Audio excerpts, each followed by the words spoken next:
Ba-dum-bum-bum-bum. Ba-dum-bum. Hello, everybody. So here I am going live. I'm doing a live episode for Tales from Professional Nerd. Oh, hang on. Let's do this the right way. Hey, everybody. My name is Bryan C.B. Steele. I will be your nerd today. Welcome to Tales from Professional Nerd. We're gonna really run through the weekend, Bryan, because I know the whole point of today's episode is to do the Warzone AMA based off of the Kickstarter, which by the way is going really well. So let's do the real fast weekend, Bryan. Gaming wise, other than demos and playing some video games, I have not done a lot of gaming because I've been so focused on work and this Kickstarter happening. Personally, still trying to lose weight, trying to do all that kind of stuff. Things have been good. Obviously, positivity abounds because the Kickstarter is doing really well. And then, in fact, here in a second, I'll tell you about another Kickstarter that's doing well that I'm part of. So there's that. And then professionally, I am part of I'm the manager of the Pacific role-playing game Kickstarter that just launched this week over at Evil Genius Gaming, having super fun, putting together that kind of stuff. And on top of that, obviously, the real reason you guys are here today is the Warzone Eternal Kickstarter is doing really well. So yeah, it is. It funded fast, and we blasted through a bunch of the stretch goals. We still have a bunch of cool stuff planning. In fact, actually, right before I got set up for this live, we had the Res Nova collaborators. We had a really cool meeting talking about some new cool stuff that's coming down the pipe. In fact, got to talk about some things that honestly would not have happened if it wasn't for the current success of the Kickstarter. So. Good news all around.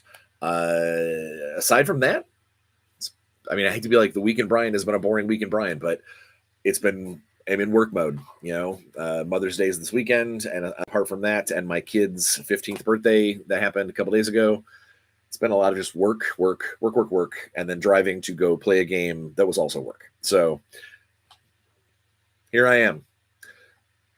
One last thing to do before I get into the questions and say exactly how the AMA is going to work is I need to announce the comment raffle winner from the month of April because I didn't. I forgot to announce April's winner, and that would be Einar 86. From episode 186. And when this live is over, I'm going to hop over there and I want to post on there. So awesome. You win the random comment raffle for the month of April, which means you get a cool prize pack of random stuff from the studio. And probably for the foreseeable future, there's almost always going to be something Warzone related probably in it. So congratulations, Einar 86. I will be in touch. Okay, so let's go ahead and jump in. So earlier this week, I put on an update on the Warzone Eternal Kickstarter page. That's I'm going to move this over so I can look at the camera and read at the same time. I think that's probably for the best, so I don't constantly look like I'm not paying attention to you guys. Okay, and I can still see the chat, which is important. All right, and just in case, I'm going to post the... Oh, that didn't work. Oh, no. Hi, Warzone Chronicles. Okay, so where did I put it? Where did I put it? There it is. Okay, so the way this is going to work is you guys left a ton of questions on that thread, which is exactly what I asked for. It is 12:04 my local standard time now. I'm going to do this AMA all the way until 1:04 or 1:05 probably. It'll probably bleed over if I start getting wordy. But what I'm going to do is I'm going to start with the absolute oldest comment, and I'm just going to roll on through the questions that were asked. Now, I will freely admit that some of the questions I might not have answers for. and other questions I might not be able to answer. And just because it would be, uh, there'd be legal issues involved, security issues within the company. But yes, so this is how this is going to go. I'm just basically going to roll through these questions one at a time and chit chat. If you want to throw questions in the YouTube chat, or questions or comments, and I'll see if I remember to get to them. I don't know how fast these are going to go. I specifically avoided reading these questions ahead of time because I wanted to make sure that you were going to get in the answer off the top of my head kind of thing, a very an AMA feel of, I don't want to have to research a bunch of this stuff, and then possibly give you the wrong answer. So today is all about giving you the answers as best I can, based on my knowledge, and also what I'm allowed to say. Also, if there's anything that I say in here and I start my answer with, "This is my opinion," while I am a partner I'm a collaborator with Resnova.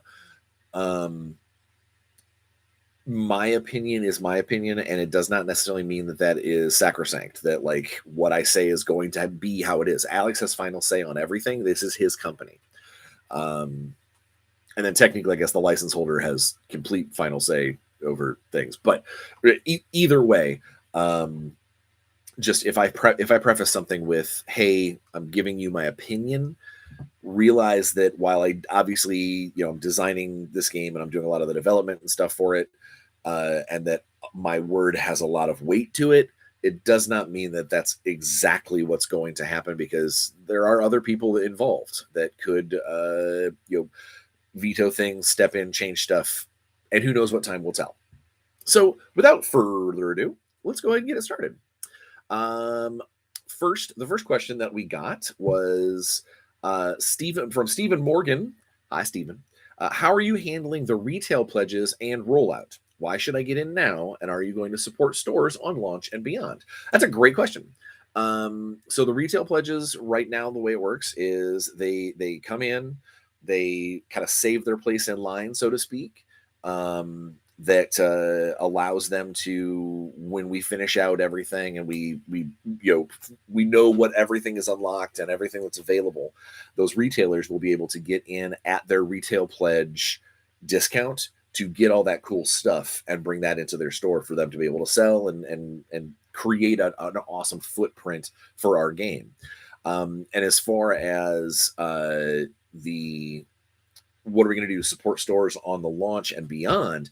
So my hopes, obviously, is to create a rapport with these stores to be able to go back and forth.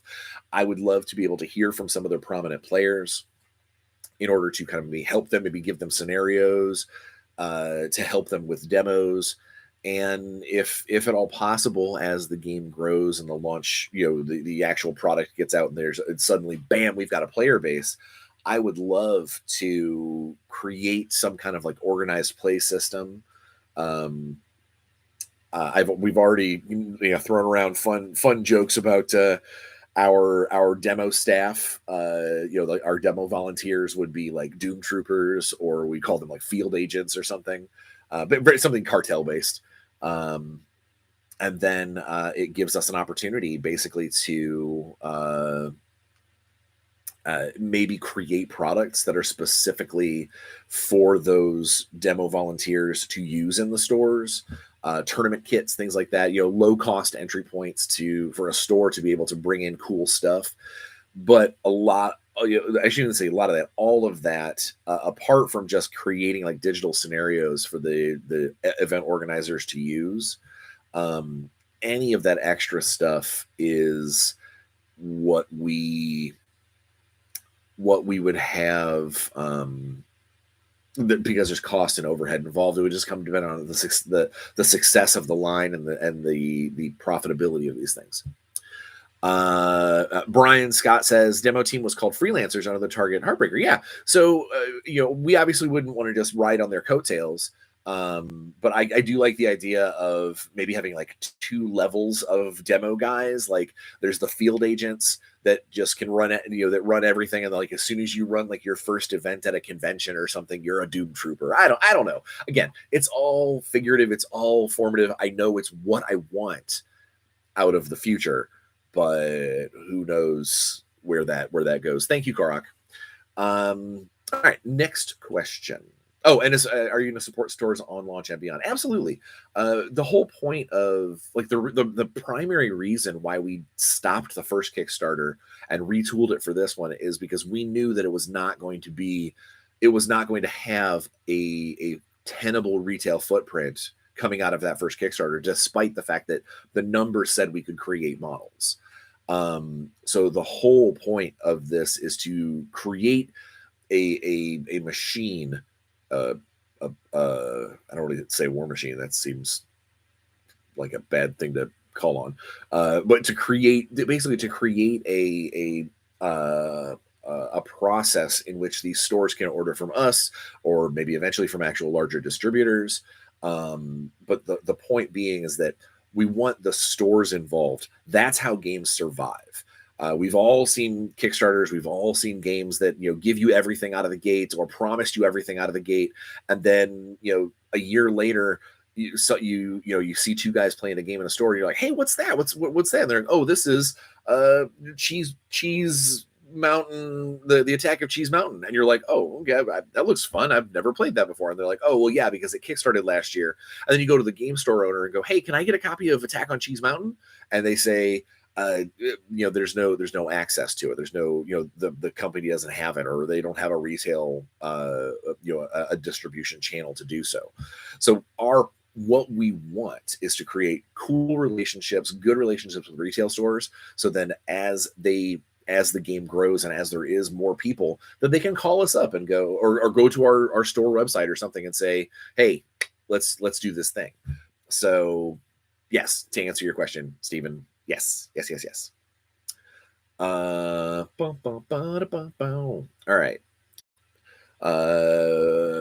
Pavel Budson says, question from a Warzone collector that want something pretty on his shelves. Can we expect some Warzone Eternal branded and dedicated unit and expansion boxes for our pledges, or should we expect only string bags and no-name boxes? So that is definitely because we're doing a retail, having a retail footing. Unlike the last Kickstarter, which was all about just trying to get models created, this one is absolutely it's going to be real merch. It's got we're going to have actual boxes, stickers, cover art, the whole 9 yards, because we want to be able to create something that a store wants to put on their shelves. So barring obviously things like the Archangel pilot, things like that, those will probably just be in a bubble wrap bag, I assume, just for avoiding breakage. But like the actual products you should be receiving is the actual products, I would hope. I say that because I'm not there to do the pick and pulls, but I hope so. Kevin J. Thomas says, do you have plans for further troop boxes? I would think around the 150, 160,000 mark. And can you give us a hint if you do? So I can't say for certain that it's completely out of the question. But for this Kickstarter, you are probably not going to see any more actual units, like troop boxes, just for the sheer fact that we do not want to get in over our head and keep pushing out production. Single figures, we know we've got a couple of those in store, and potentially some other fun doodads, but things would have to go really gangbusters to make it affordable for us to be able to create another unit box, let alone a fair type of launch that is another unit box for all the factions. Because that is one of the things that we wanted to try and do in the very beginning, is we wanted this to be the reason why we didn't do a 2-player starter set like an actual boxed starter set that's like Imperial versus Capital or whatever, is because that creates an artificial lean toward those factions. And it means that those factions will always have releases above and beyond the other factions, or they will you artificially have to kind of choose to ignore the ones that are in the starter set in order to boost up the other factions. But then by ignoring the ones in your starter set, you're not giving enough love to the thing that's your primary box. So that's why we did what we did.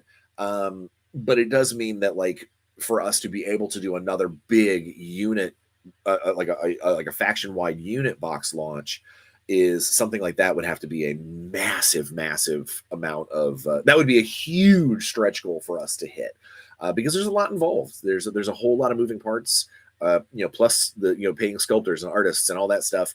Like we know what we've got coming, kind of for the most part, because the artists are already on it. Like when we knew that this was going to be a thing and it's going to happen and we got it, we already started talking to artists and sculptors for wave 2, because the whole point of this is to make this into a production wheel. It continues. You want it to keep going. You don't want this giant like stop after you deliver the Kickstarter that says bam, we can't have anything else for 6 months. So we've already got, there are already wheels in motion, and for some very cool stuff, I might add. Boop, boop, boop, boop, boop. If you want to recognize a demo team member for exceptional service, they should definitely be inducted into the Order of Trencher Dave. That's awesome. Hi, Brian. Could you compliantly tease us with some of the cool things that still may or may not be coming during this Kickstarter?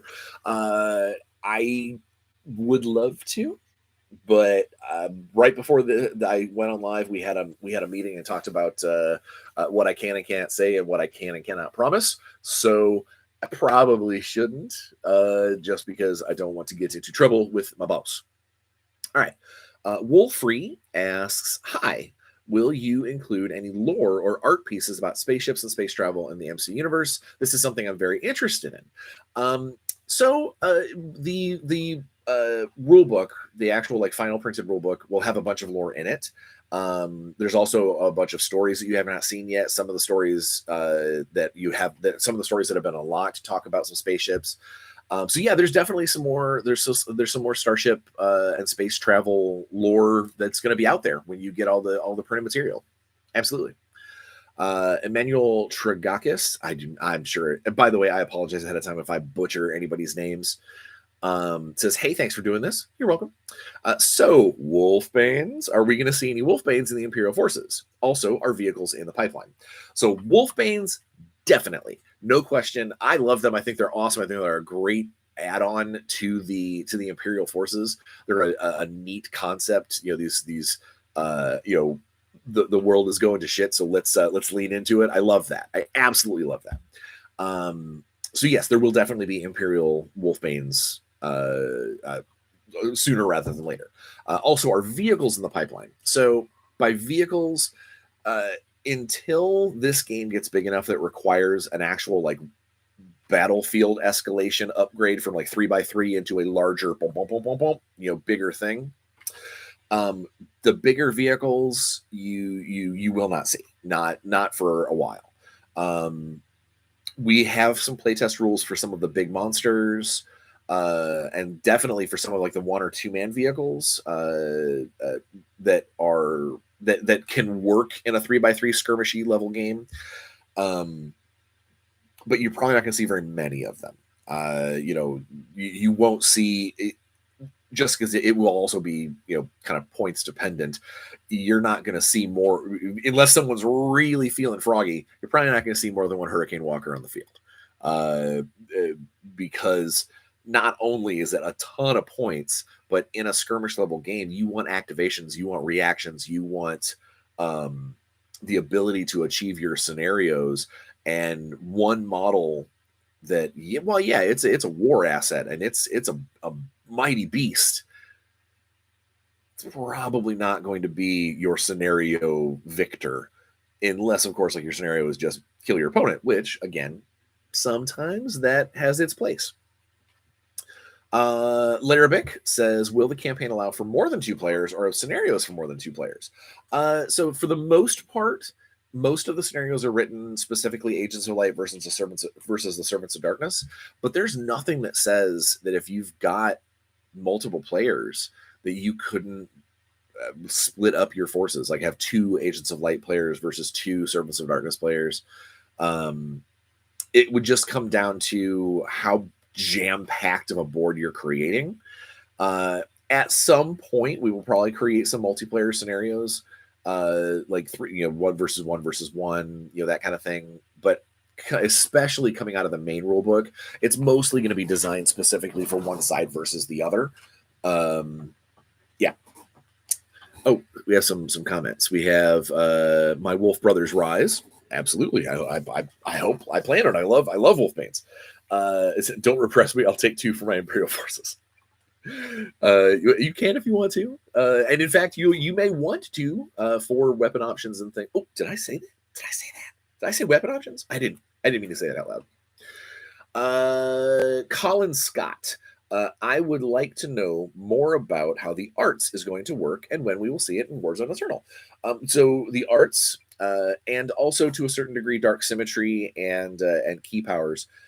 So rather than turning it into like a completely like massive, like full system like it used to be in some of the older games, is we've got a different approach to it. So the divine and symmetry, there is a weapon trait that certain powers, certain effects. So rather than having picking a particular spell like excruciating laughter from Rawawahe, that spell, rather than having this giant entry in a book that says how it works, it's going to have a weapon stat in the that Nephirites or the Zenithian Soul Slayers card. It'll just have his this is what that power does, and then it'll have maybe have some individual powers. They might have some unique stat. Like you might look at something and be like, it's only damage 3, but it's going to damage multiplier times 5. That's crazy. So so there's going to be different ways for us to show those as attacks. Now, the ones that are not attacks or that are not direct kind of me versus a target type spells. For you've already seen how one of something that might get described away. So like the key powers, the shinobi have the shift ability, that little miniature teleport. Narratively, that's their key power, is that teleport. You might see more special abilities that are narratively describing what some of the art and some of the symmetry do. But there is also absolutely art power. There is a trait. There is particular arts. There are particular dark gifts that at the beginning of a game you get to pick those, and they do things for your model, whether it's once a game or just it changes your stats or gives you an attack.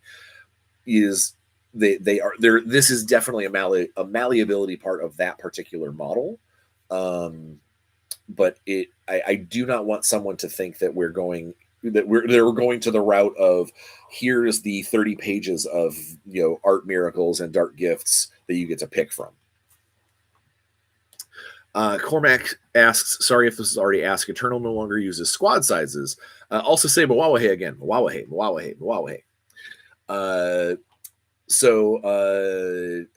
Yeah, there's not squad unless you have a unit that requires a group activation, like trenchers or undead legionnaires or hussars or airborne infantry.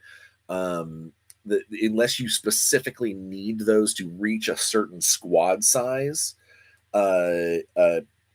those are everybody's individual. Everyone gets to do their own things. Oh, I got a message. I hope it's not a message from my boss telling me to be good. Is it? It is not. Okay. All is well. In fact, it's my mom. Hi, Mom, if you're watching. Next question. This one has extra questions attached to it. Okay. So Radek Adamic. That's a great name. Radek Adamic. I would I would make a Nephirite named Radek Atomek. Yeah, there we go. First of all, I want to thank you for the good work. I would like to take your thanks and say you're welcome. It has been an absolute labor of love. And despite the occasional naysaying, this has been really, really affirming that we've done a great thing. Everything's fabulous. I've admired the world of Mutant Chronicles all my life. Oh, well, you'll find a lot of other very passionate fans here on the channel, in the Facebook page, in the game. There's a lot of passion in this IP. His birth and death in time, like a phoenix rising from the ashes. Whoa. Thank you very much. And the question, when will I be able to increase my pledge amount for additional units? So actually, if you're already a backer, you can go in and do the manage your pledge button. You click the manage your pledge button, it'll pull up your pledge, and there'll be another button that basically says, I want to modify my pledge. And you go in there and you can repick things out. Now, I do know that Alex is working on the back end with the software people to see if there's a way for us to make it even more modular within the backer levels. But I don't want to say one way or the other right now as to how that's going to work or if it will work, because we may very well, Kickstarter may come back to us and go, so I don't know. That's a technological question. Will the Attila in the Cybertronic starter be able to swap his weapon for one of the heavy weapons option in the Attila expansion box?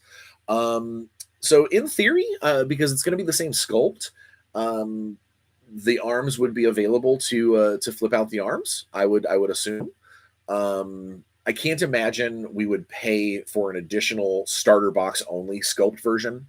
So yeah, if you bought the Cybertronic starter and the Attila unit box, effectively you could do another a second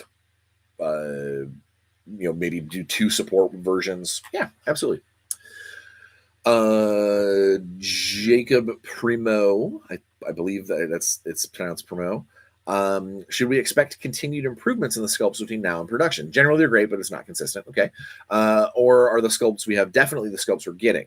And then there's a second question. So the first, as for the first question, there will probably be a couple of tweaks here and there. Alex and I have actually already talked about a couple of things that just from community feedback.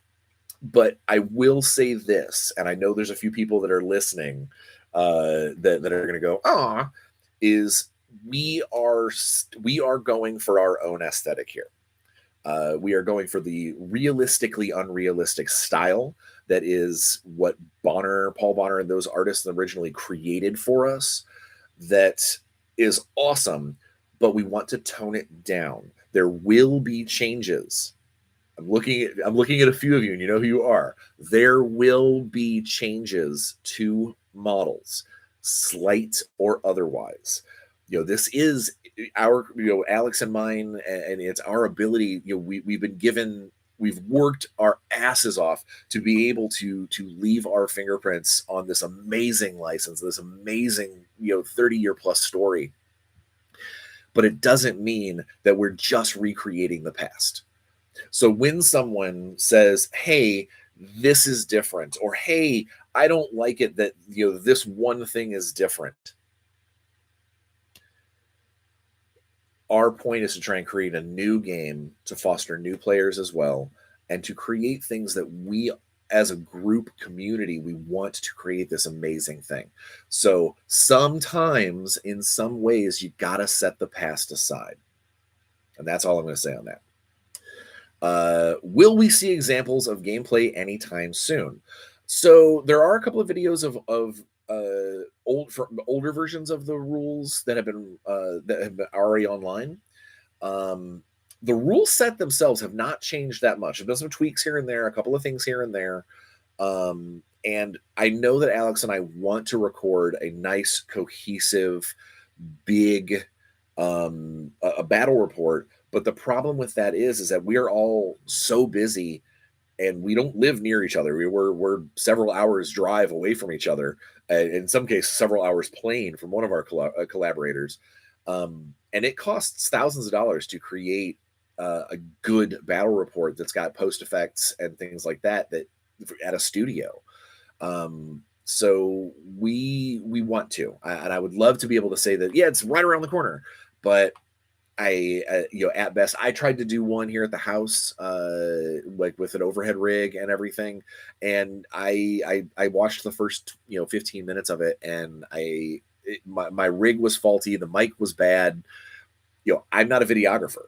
I would love for this to be something that we can do in the future, but I don't want to promise that to anyone either. Okay, Johanna Slot or Slotta. You're full of enthusiasm for this project, Bryan, and I think it really helps build the hype. Thank you. What is it about Warzone that you personally feel inspired by? So Warzone for me was to scroll it back, go back 30 years. I was a big 40K fan. I mean, still am, but I was huge into 40K, and it was really kind of my first, aside from BattleTech, like my real like sinking my teeth into miniature gaming. And when we got to a certain edition of 40K, me and my friends were like, well, we don't like this. We don't want to play this version. It's not fun. We had issues, and at the same time, first/second edition Warzone was starting to take off, and we all collectively just latched onto this license and fell in love. I had like 10 Chessex cases, those old gray Chessex cases filled with, I had every Dark Legion model that was available. And then I went into the Crescentians from Dark Eden. My wife at the time had, well, I guess girlfriend, then wife, whatever. She had an entire Cybertronic force. Like it was a huge thing. It was very big for us, and we ran like tournaments in the basements at Purdue with just like the 7 or 8 of us from our gaming group. It was awesome, and it really left a spot in my heart for this game and for this world.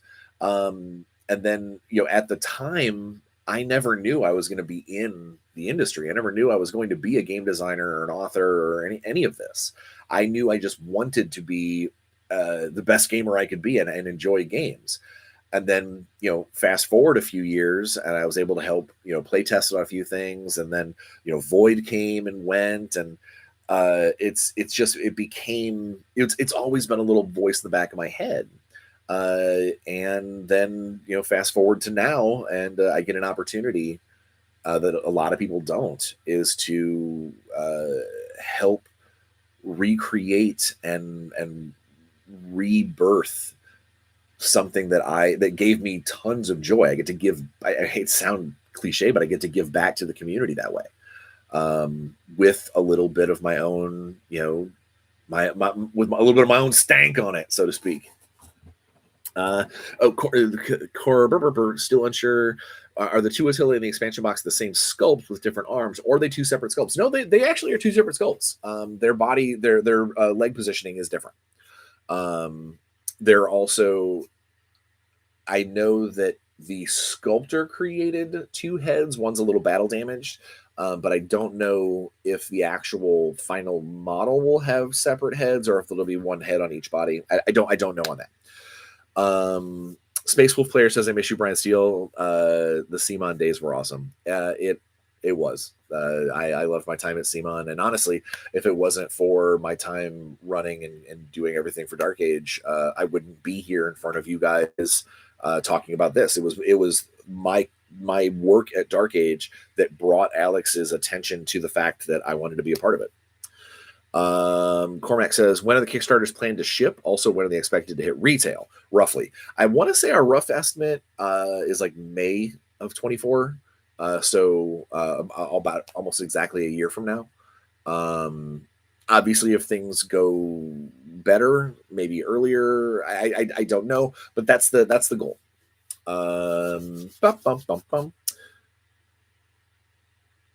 All right, nice. I believe someone asking about the HMG one. Well, I don't know. All right.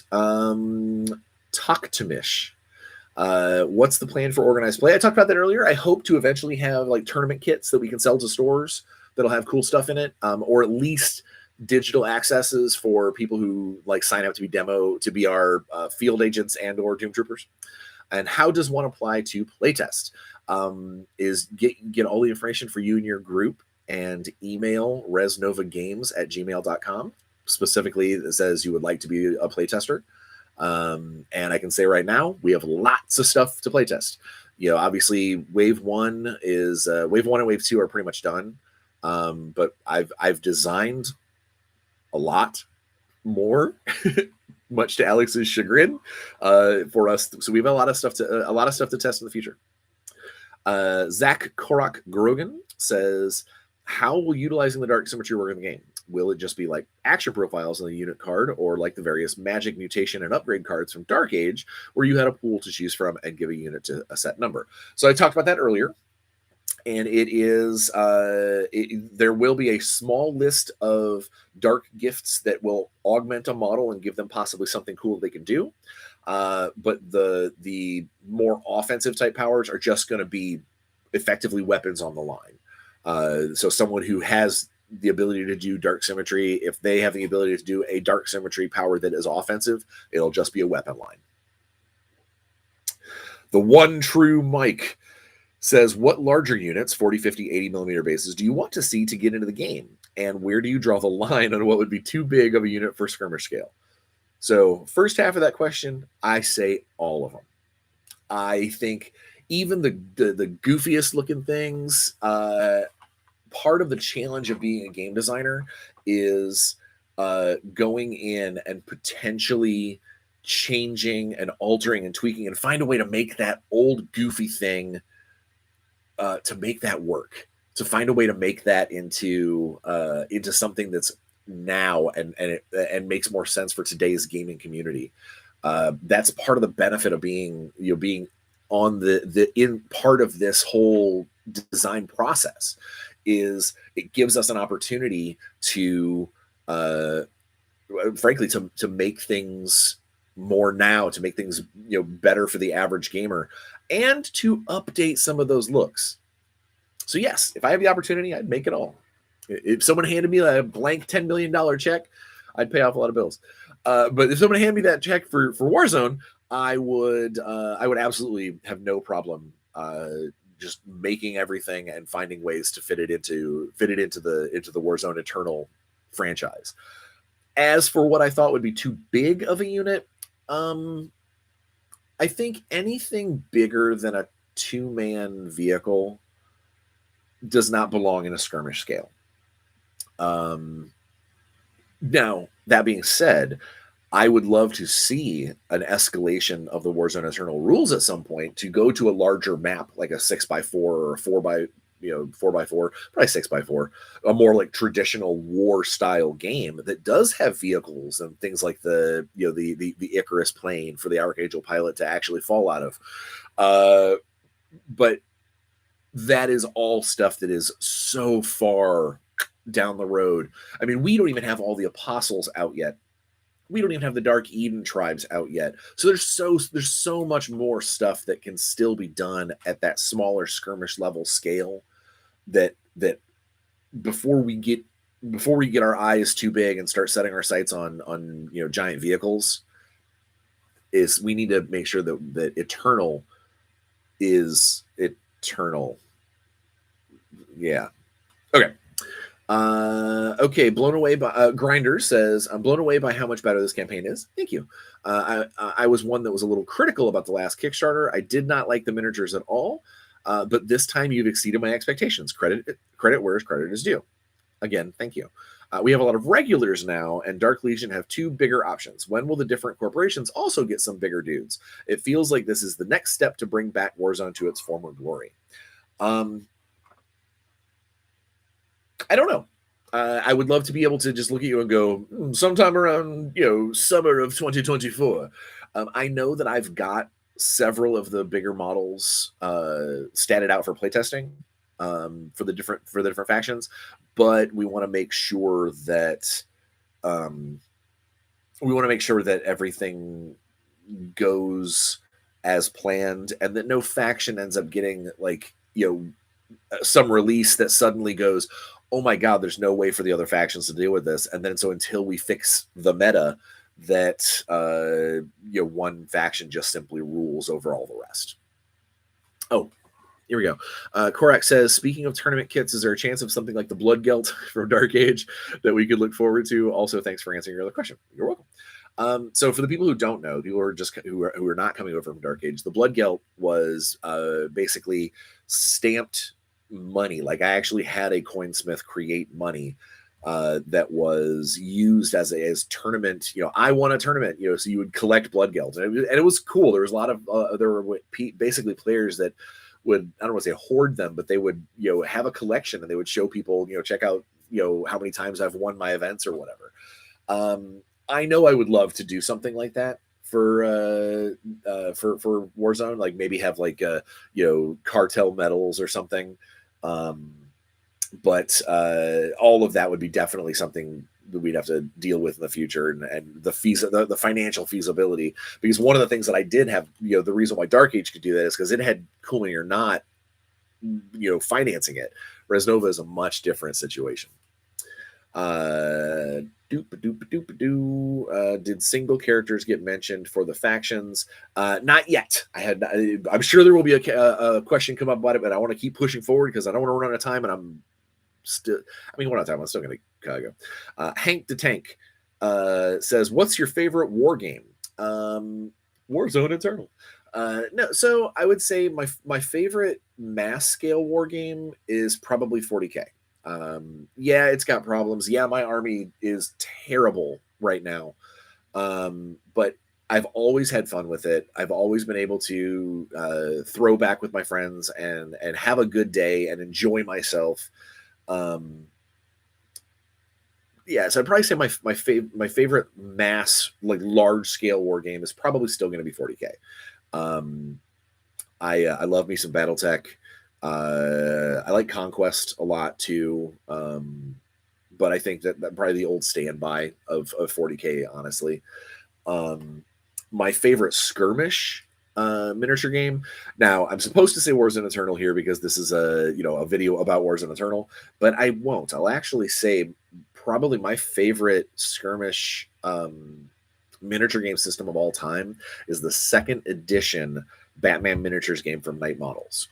First edition had a lot of problems, and the current edition is, I will not say anything negative about another company, merely that the 2nd edition is my favorite skirmish game. And I think that a lot of other comic book or low model count games could really learn from that as a system.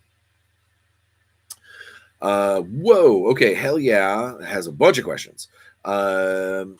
So are there plans to add additional sculpts, weapon options, and operatives to the currently available units? We've talked a little bit about that. Depending on how well things go down the road, it might be kind of cool to have some one-off models. Like I know at some point I will want to add the Blitzer with the anti-tank weapon. I know we want to do maybe one of the Venusian Rangers with the underslung grenade launcher as a model. So, I mean, like, I think that would be cool. Or, some of those other units that maybe we didn't give them a light machine gun out of the box because we decided we'd rather, for balance's sake, we gave them the Gehenna Puker. Maybe down the road we give them a light machine gun. So there's always ways for us to do it. It just comes down to the cost efficiency of creating just one model. How many people are actually going to buy just that one dude? So we'll see. Will there be a system in place to create our own characters in the game? So one of the things that I have always liked is campaign play. So I want to do some campaign books and things that will have ways for you, like if you win this match, you get cool bonuses to give to one of your characters, and you kind of build your own character that way. But I am not a huge fan of from the ground up, like trying to point out and quantify absolutely every single thing that goes into a character, if that makes any sense. How many missions will be in the core rulebook? I think there are 5. written for the core rulebook, I believe. What's next for potential units for each faction? To be continued. I'm not going to tell you on that because we are waiting to get some art and some renders back before we show people cool stuff for the next wave. Any update on Europe and UK distribution options? Again, until the Kickstarter is over and until we know more about how big these packages are going to be, how heavy these packages are going to be, I don't want to speak about overseas shipping because that all could change in those last 48 hours of a Kickstarter are almost always crazy with pop, pop, pop, pop, pop, pop, pop. I don't want to say something and then have someone come back and go, but you said. So there we go. Oh, got some other access. James Bullen, did you play any other Mutant Chronicles games like the RPG, Doom Trooper, Super Nintendo game, etc.? I did play the card game. I have never played the role-playing game, but I have read through the books because as a role-playing game designer, as my primary job, I like to kind of just devour other people's systems and backgrounds and things. But I never played the Super Nintendo game. That actually bugs me. I'm a huge video gamer, and I would have loved that.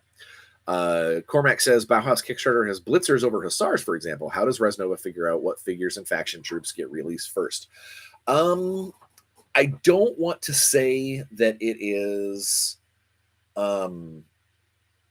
arbitrary because it's not. Basically, we tried to figure out what would make cool matches against each other.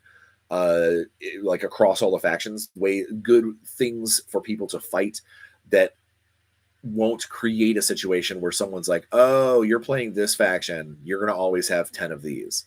So that's we wanted to try and make it so it was across everything that came out in wave 1, that it makes for a really cool theater of options. But Hussars are soon.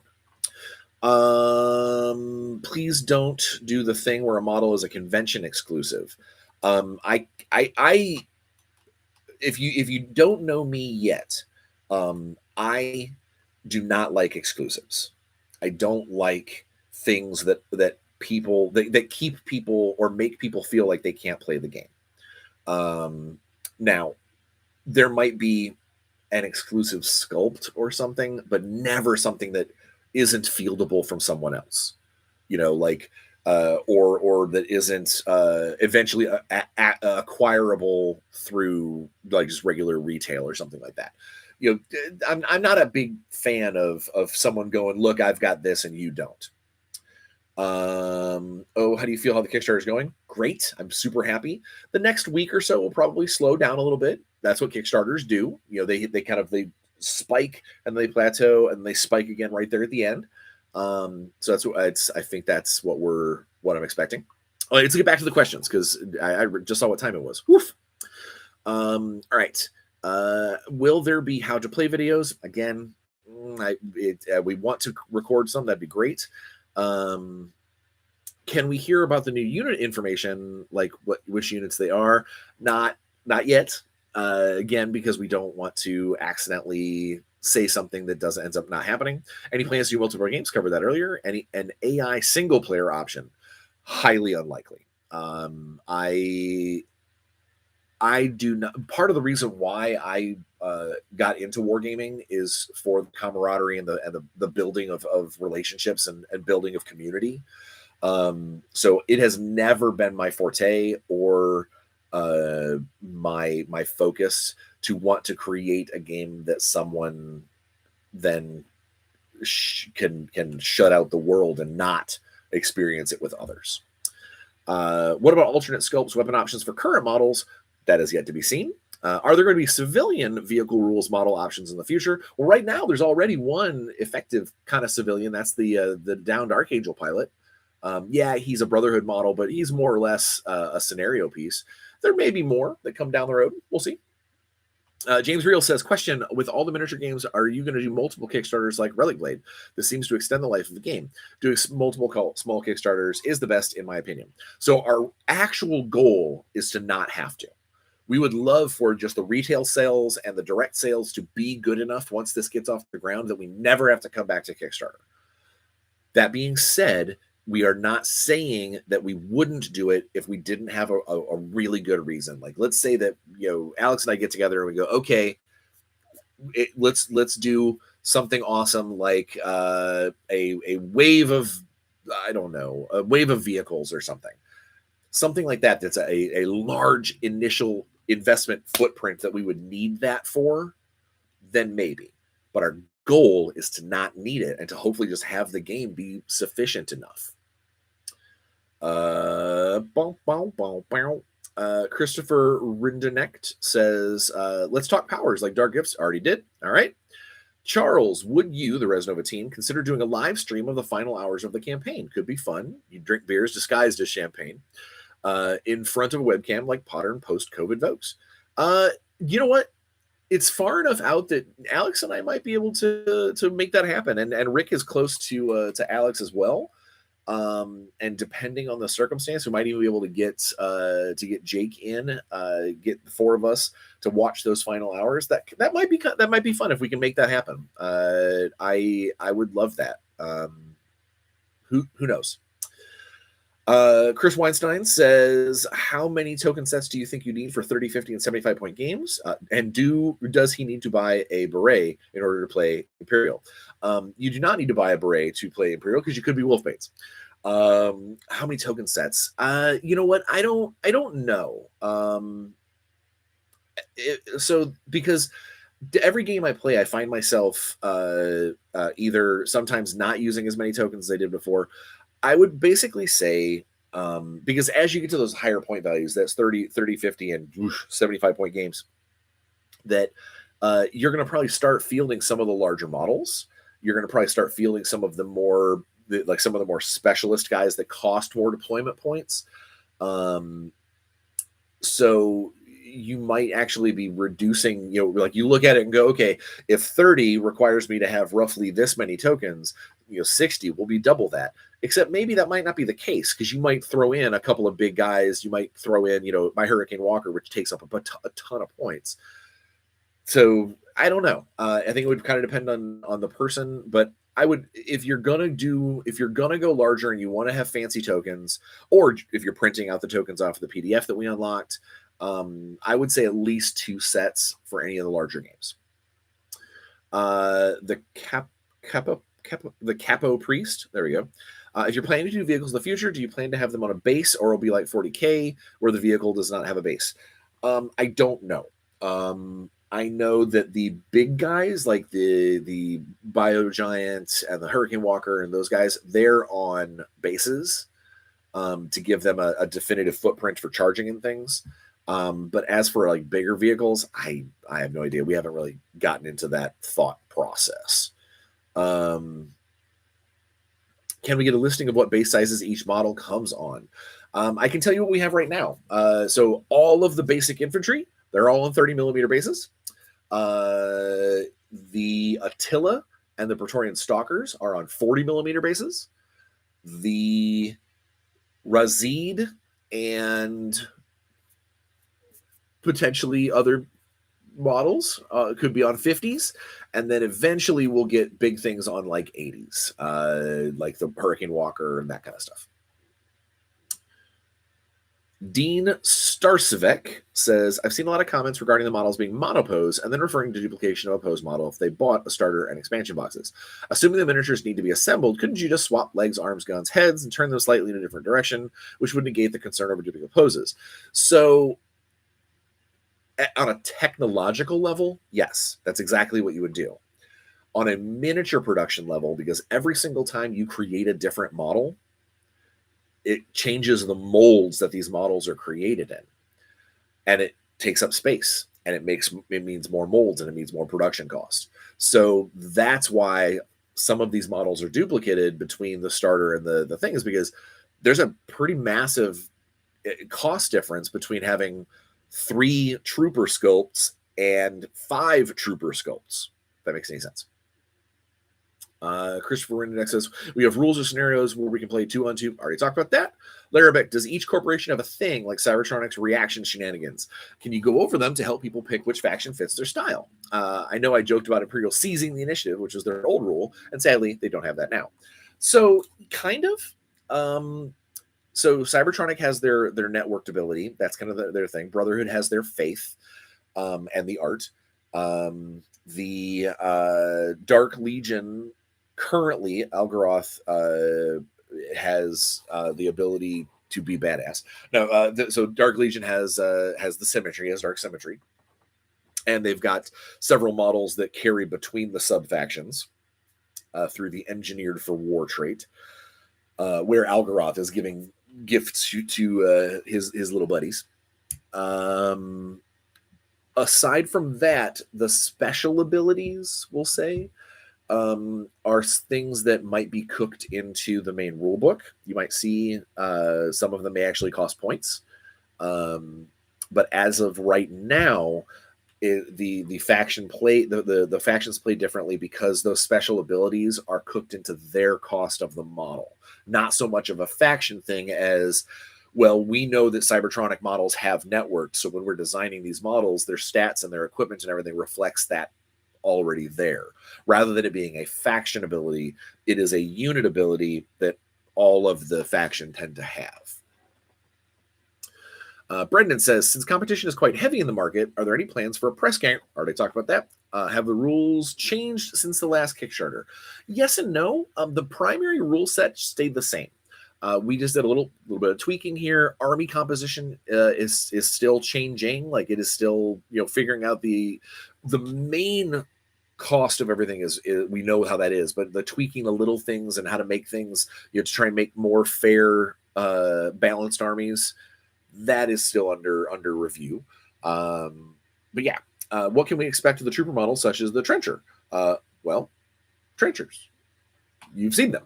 Most of the basic troopers, with the exception of undead legionnaires, because, well, they're zombies.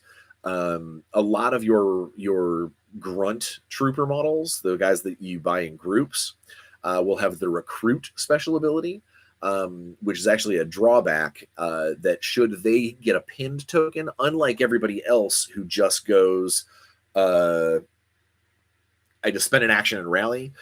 The recruits, they require either a leader to do it for them, or they have to make a leadership test to shed that during a rally action.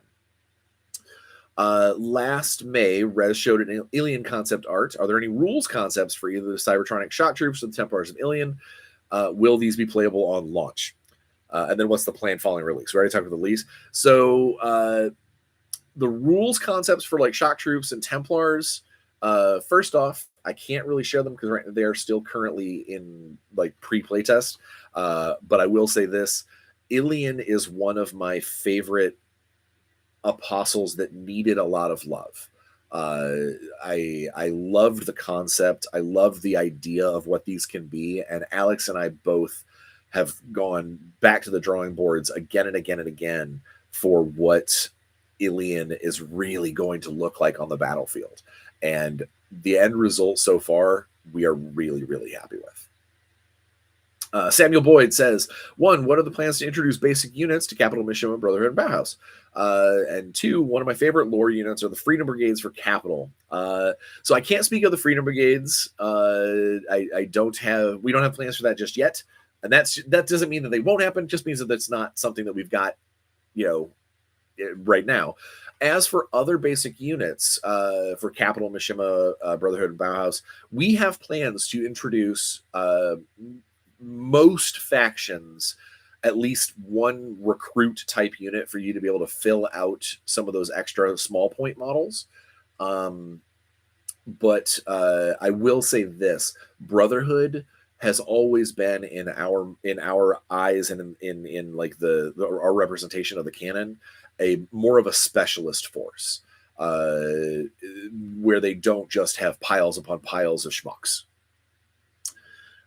Sacred. So we got. What are the chances of seeing rules in other languages? Very good. We've actually talked to several translators already.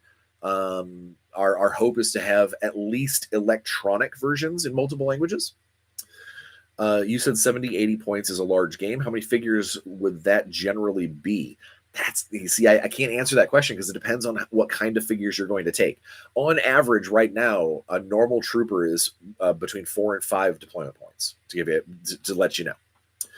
Okay. Sacred Roach says, my primary interest is in 3 factions, but I really like what was done in the past with White Star. Are there any plans to introduce them in the near future, or will they remain relegated to the Dark Eden? Also, any hope of remake of the Death Angel for the Brotherhood? Preferably without the Weeping Angel. Okay, so multiple pieces here. So White Star is something that was created that was sort of outside of normal canon. That we have always felt that White Star had a place, but it got kind of turned into something much larger, and it sort of altered the awesomeness that was Dark Eden. You know, Dark Eden had a very particular feel with its tribes, and White Star turned it into almost it kind of turned it into a completely different feel across the board. While I think the Tsarina and her troops are something that can be touched on, I do firmly believe that they would be better served as part of the Sons of Rasputin rather than a giant super corporation that changes Dark Eden completely. I think it'd be much cooler to have them as a part of the existing tribes, like almost like a splinter cell within the Sons of Rasputin. Also, any hope of a remake of the Death Angel? So the Holy Roller, I love it. And we have thought about the fact that basically a Brotherhood one-man attack like machine gun vehicle is doable. And yeah, we would probably need to revisit the concept of the giant angel statue. Definitely that it wouldn't be at a 90-degree angle to the rest of the rest of the vehicle. But I think there's definitely room for improvement for that to be something cool. A fast attack vehicle that they could use. Merjin Beerhoff says, cool idea, Bryan. Can't watch live, but I'll sure check it on YouTube later. Good. What unit profile or faction, if you prefer, are you the most proud of, and why? I now that I can actually say this because they've been unlocked, I love the you guys haven't seen this. I love the Praetorian Stalkers. I absolutely just they are chef's kiss amazing. Their rules work well together. They're expensive enough that if you want to devote your team to 2 of these killers on the field, they're going to augment each other. They're going to help each other out. Each one of them's got multiple weapon profiles for that side of the Semi. I am a huge fan of them. So yeah, that is probably my favorite profile. What plans do I have for Dark Eden? Will it be like first edition Warzone, or do you guys have different ideas? I would like to see the tribes have their own kind of rules, similar to how we have the Brotherhood and the Dark Legion be able to kind of bleed into the corporations. I kind of would like that to almost be the opposite, where you have corporate agents that can come play with the tribes. But that has yet to be seen. Now I've got some playtest rules for the tribal models, just in case things get crazy and we make it happen. But more than anything, I just want to update. I want to update the models for what should be some of the most amazing. Some of the art from the Dark Eden stuff is so just like thematic, and there's so much feel into what they put out or what they could have put out, and then the model technology of the time was lackluster. I want to see our take on the Templars of Mother Earth. I want to see non-plain, like side to side plain Sons of Rasputin. I want to see more dynamic, heavy armored Sons of Rasputin.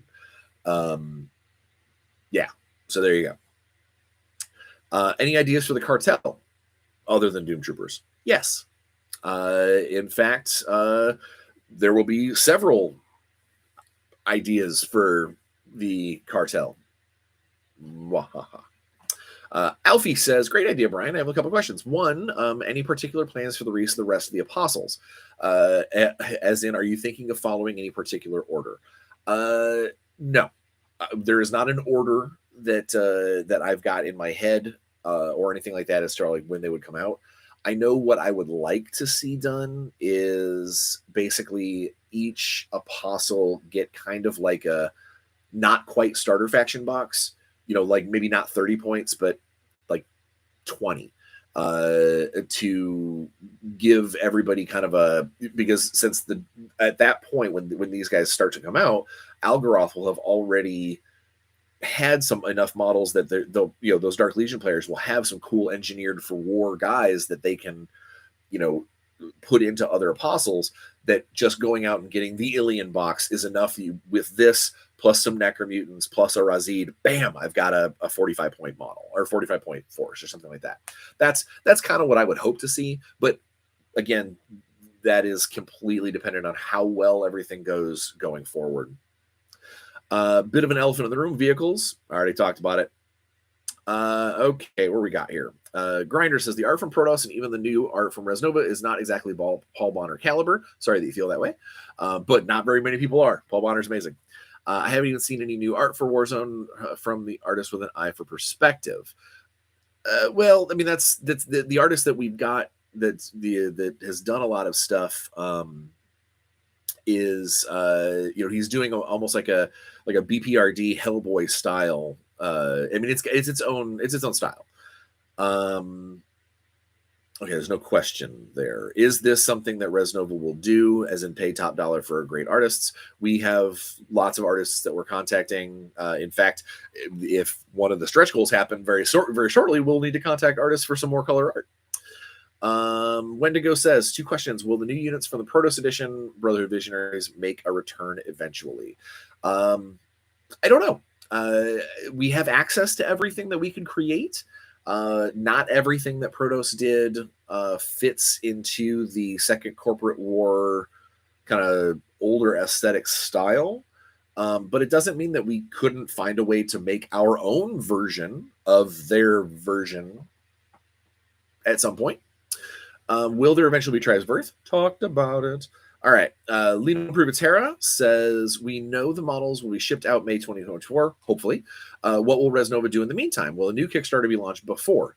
So again, from now, when this Kickstarter ends until the point where we launch, it is going to be showing people the game, going into stores, doing demos, doing podcasts, getting people ramped up, and all engines ahead on getting this stuff out the door to the retailers, to the fans, so we can go ahead and start, because we're already starting on wave 2, and then we'll also be working on wave 3 and so forth. We know that Automaton can have mustaches and sniper rifles, but other equipment, hand grenades, SMGs, and flamethrowers. So I mentioned that earlier. I think that it would be pretty cool to be able to add the occasional update to certain units. And depending on how we do it, maybe it'd be something like we do like a Bauhaus upgrade box that's got like an automaton with a submachine gun, the Bauhaus anti-tank guy, the Venusian Ranger with the maybe have like one new specialist model for like 5 different units and put them in one box. That might be something we could do. That could be cool. Is the Razid an advisor? Well, no. What you mean to ask is the Razid a dark cult member? That is the Servants of Darkness version of advisor. And no, he is not. So the Razid does not get to go play with the corporate forces. He's too big and scary. They will not abide by him. Have I ever read the comic Golgotha? Will I reprint it? Or will we reprint it? So yes, I've read Golgotha. It's a great story. I am a big fan of her as a named Nephirite. Will we reprint it? That is a question for the license holder and whether or not it's something that would be feasible for us. What exactly we covered in the next rule books? We really only have one rule book. We have a kind of download just the rules version, and then there's the actual rule book. And what will be covered in the rule book is there's going to be some lore, there's going to be some stories, there's going to be some art, and then actually the rules and special abilities and things will be there for you to be able to translate as the new units come out with their cards. Jacob Fabiziak says, when building a force, do you get any free support points? So every leader, you must have a leader. to build a force, you have to have a leader, and every single leader will at least give you at least one support point. Even the most crazy balls to the wall Wolfbane, with the Nephirite hammer crazy face, he's still going to give you one support point. So you're always going to be able to field some kind of support models if you have a leader. Obviously, you may, in that case, like if you've brought that Nephirite hammer wielding loony as your main commander, you may want to grab a secondary commander that gives you some support points so you can get a couple of other models in your force.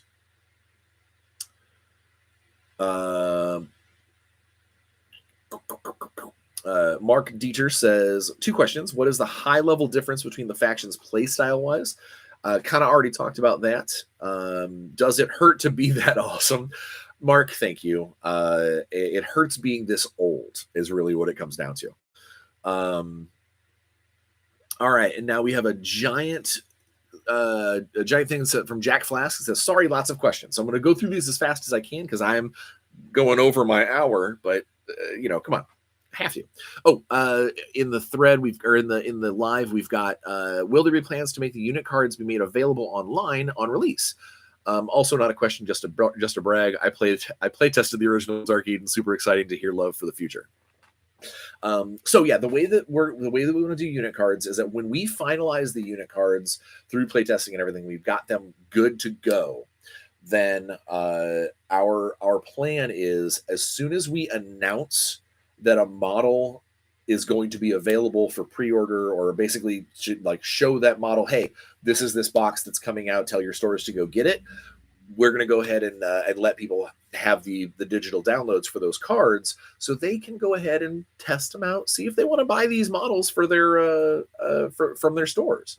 There won't just be a blanket barf, here are rules. But it will give you enough heads up that if you're on the fence about a particular unit, that you'll be able to go ahead and get an idea of what those are going to be. Jacob said, you missed the second half of my question. I meant, do you get only the support points for your leader, or do you get something besides? Hang on, I'm gonna go back and see what he means. So leaders also have the leaders themselves, besides giving you support points, leaders also have special powers. They actually can tell other models to take actions. They can remove pin tokens from other models. They can basically get them to react, kind of thing. There's a lot that your leaders can do. That's the reason why they do cost a little extra. Okay, how do you plan to expand your range going forward? I wish I could give you a blanket on that one, but this one is, we want to make sure that every faction has a slow grow aspect to it to stay competitive within each other. So that way, no one particular faction goes, oh my God, I got the new Force book, I'm now the best thing ever. We want to make sure that everybody grows steadily, and also so we don't get in over our heads and suddenly have 75 SKUs to deal with for a new store that decides to get into the line. Is there a possibility of the current expansion boxes having 2 sets of arms or heads? Extremely, extremely unlikely. I don't want to say I don't like dealing in absolutes, but extremely unlikely. The expense on that would drive up the cost of those boxes to the point where, similar to what we heard in the first Kickstarter, that people would be crying foul that they're too expensive. If not, will there be a way to get basic filler models in the future? Isn't just to get basic blitzers and things? Don't know. Maybe. I can't say that for sure, because depending on how big this gets, we may be able to do something like that. Do you plan to sell single minis later to slot in as squad upgrades? Talked about that. Why do the Shinobi and Autonomous squads have snipers? Neither squad feels appropriate, as their squad mates are outfitted for short range combat, because this is you got to remember that these are active units to define a mission. Navy SEALs are insertion specialists, but quite often they've got a 50 cal somewhere within a half a mile watching their backs. This is the same option. This is the same idea. The Autonomous are going in to deal with things, dealing with those cult members up close. It's nice to have an eye in the sky that can, take care of that dude that you might not see crawling up behind you. And the same thing with the shinobi. Also, and I don't intend to sound rude, despite assertions from Renzo's comments, I looked through 4 versions of the rules and I can't find any basis. All right, never mind. Finally, does the Blood Beret medic model carry the med kit shown in the previous Kickstarter? So because we did have to change the modularity of the model, he doesn't have the med kit in his hands, but he does have a large satchel pack on his back, like on like the base of his back where like the rest of the trooper models have got grenades or little tiny pouches. He's got a big satchel pack. And then I know when I painted my Blood Beret medic, I gave him a medic shoulder pad as well, but I put a first aid cross on that fanny pack to basically show that, hey, at a glance, this is my medic. Now, what I would have liked to have done if I thought about it, I would have painted that dude as a blue beret, because those are the kind of medic specialists from the lore. But oh well. Will specials such as medics and operators get unique thematic details in the model to mark them out? Yes, they have individual models. If they are listed on the box as saying there is a medic or there is an operator, then that there is one model that is specifically got gear on the model or a pose on that model specifically to be that thing. Gregory Thompson, this game appears to require counters, objective tokens, and possibly a movement tool, yet doesn't come standard with any of them. The only option currently are expensive acrylic. So that's not 100% true. If you want fancy acrylic add-ons, you can. The very, very first thing that we unlocked is a downloadable PDF and, including it in the rulebook, a sheet for you to be able to cut out your own counters if you want. Not to mention, there's nothing that says you couldn't go down to your local pet store and get a pile of glass beads from aquariums and then just say red is wounds, blue is I mean, like, we are not going to come, bashing down your door and be like, you didn't use our counters, bud. It's just options for people to have fancier game tables. Will we see the eagle in the Capitol logo from Nicholas? I definitely like the little eagle's claw in the Capitol wing way better than not having it. Brian Scott, we are getting down to our last few, and so I know I'm a little bit over, but that's fine. We got this. Brian Scott says, what are Resnova's thoughts on units which use the same models but are different in the lore and perform differently on the tabletop? So I literally just mentioned that. So I love the concept of coming up with, I did this with Dark Age all the time, is I love the concept of coming up with alternate cards for existing models and possibly paint jobs and things. I just talked about the Blue Beret. It might be kind of cool to do an alternate set of cards for the Blood Beret models, to have them be blue berets, and maybe all of them have the first aid trait at a lower number, and like the medic has at a higher number, or whatever. We could play test it and figure out how to make those work. The only thing that I would make sure that I was able to do, though, is that all factions had access to those kinds of things. So that way you don't end up with the Imperial glut of, okay, here's 400 beret units that you have access to, and these guys are over here going, I guess I have my necromutants. So yes, I love the concept and I love the idea, and actually would be a really cool kind of update, download, that kind of thing. But it would need to be done carefully and definitely with playtesting to make sure that it doesn't turn one faction into a super faction.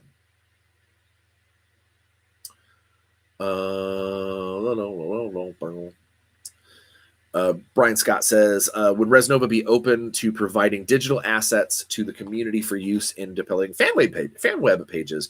Basically, a portion of the Resnova site website hosting approved images, guidelines. That would be something we'd have to talk to the licensor to make sure that it would be okay for us to do that. But I do think that would be pretty cool. And I know that when we do set up the website to do online orders and all that kind of stuff as available, that I'm sure it probably wouldn't be too hard to have some kind of like file depository. I'll definitely bring that up to him. Bryan also asks, once the game has hit retail, would it be possible to have online painting and conversion contests run and judged by Resnova? This has worked well for other companies, and I would love that. While I am a firm believer in not forcing people to paint to get into a game or a convention, or penalizing someone for not having painted figures in a tournament or something, uh, I love rewarding hobbyists. So yeah, this is a definitive yes. If especially if someone came to me and was like, "Hey, I want to run I want to run a painting and conversion thing. Would you judge it? Email me. We'll make it happen." Oh, and that, ladies and gentlemen, and everything in between, that is the end of the AMA from the Kickstarter. Dun, dun, dun, dun, dun, dun. How cool is that? We made it through all the questions. Now I will take a few moments longer to go through and answer a few of these that are in the live, and then I will have to close up shop because I got work to do today. I still got to do regular jobby type jobs. Okay, here we go. We have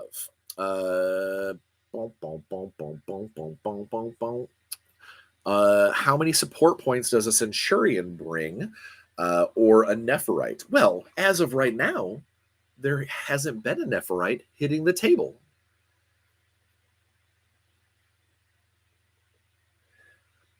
So we don't know. Centurions, I believe, bring 3 support points. I don't have the number sitting right in front of me, but I believe they bring 3 support points.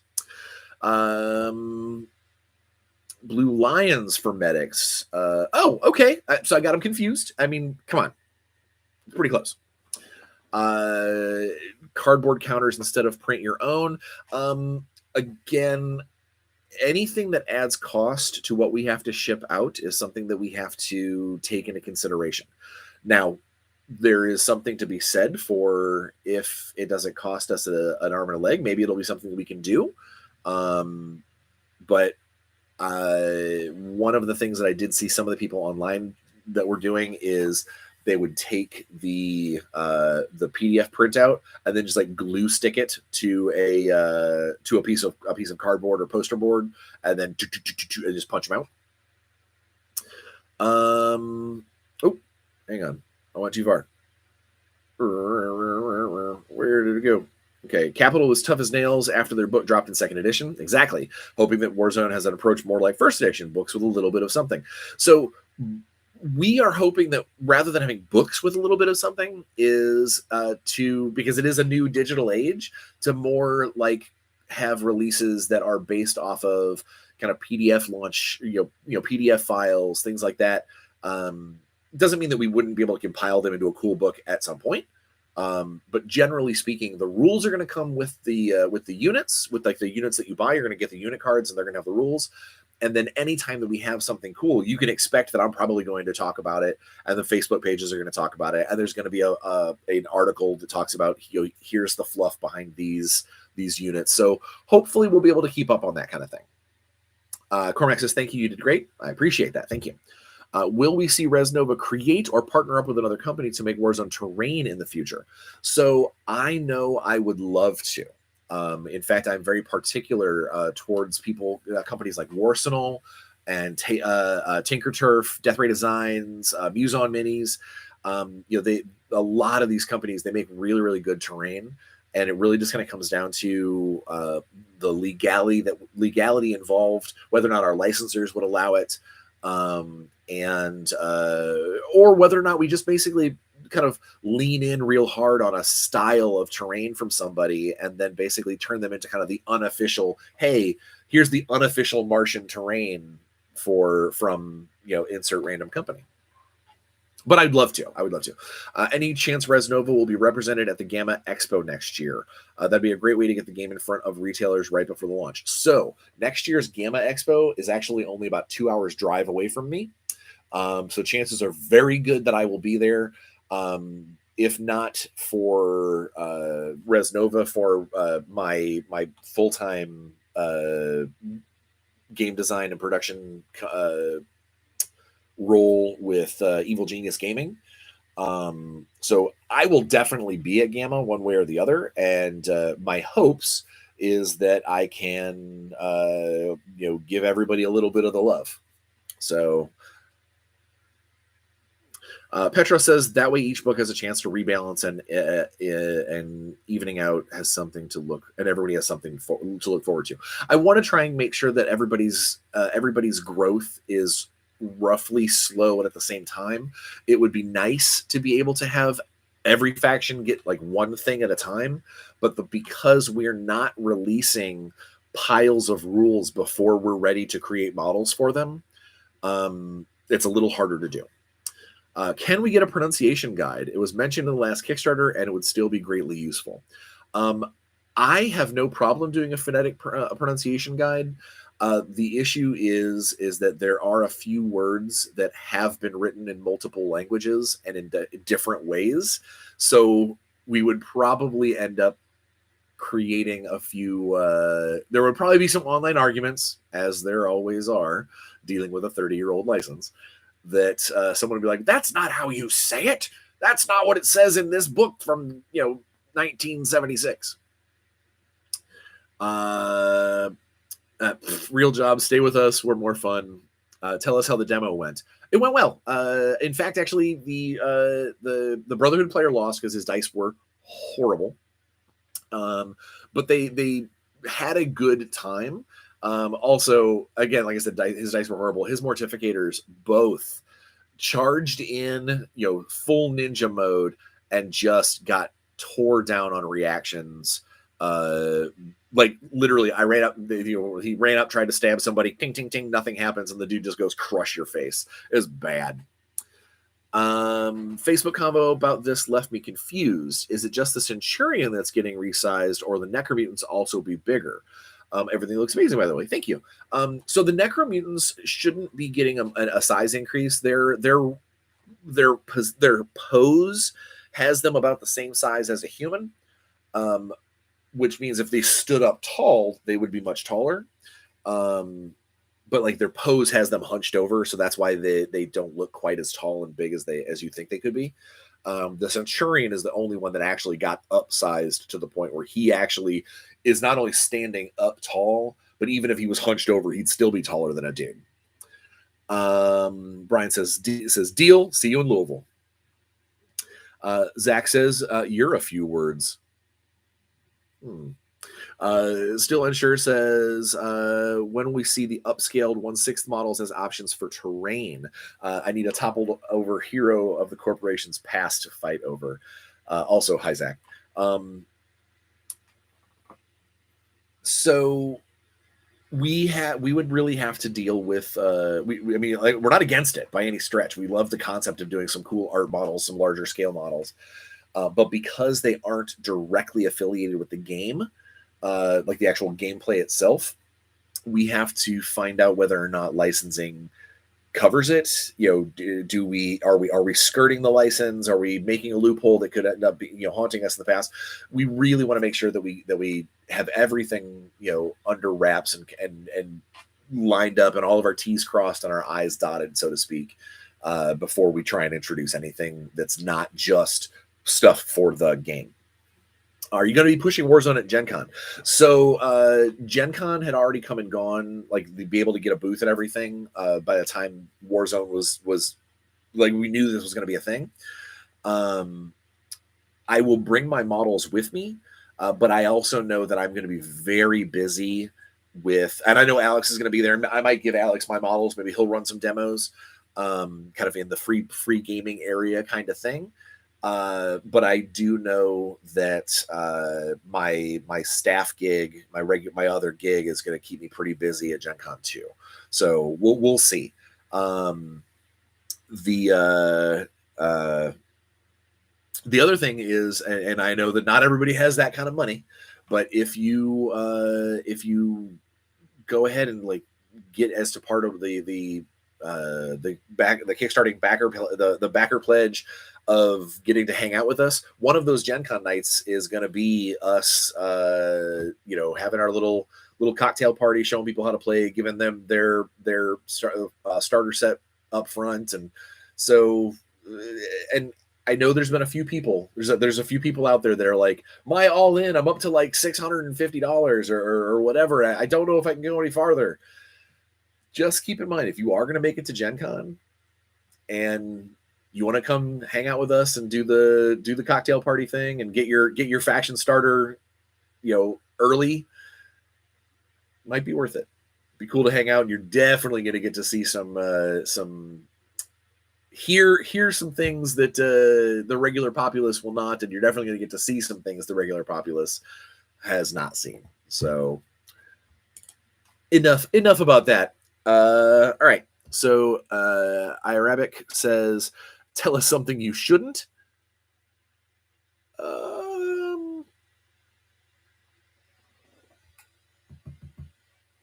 I really wish I could show you the model that's currently on my painting desk, but we have not reached that stretch level yet.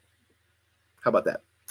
All right. Also, always come work for you. Yeah, and when we get a chance to when we get a chance to do actual demos and get field agents and things, I'm sure Alex and I will have an email address dedicated to it, and we'll figure out how to make it happen. Are there any YouTubers that have been contracted with some paid sponsorship in their videos during the Kickstarter? We haven't, as far as I know, Alex, we haven't done any paid sponsorships at all. Everybody who's said anything to us, we've sent out some models. We sent models to people for them to paint and to tell, hey, check this out. But as far as actually paying somebody to do stuff for us, we have not, that I know of. I can't say one or the other because I really don't know. It's bad for your health on the Martian front. Never stand up in a trench. Yeah, that's bad. Never open an unmarked door on Mercury. I did not claim the party pledge, but my pledge is reaching that cost anyway. I could get in on that. That's between you and the party pledge, my friend. All right, so I really need to go. I went over a half an hour longer than I thought it was, but thank you, everybody, for being part of the AMA, putting in the questions. I hope that you get the answers that you needed, maybe not necessarily that you wanted. I can't promise anything like that.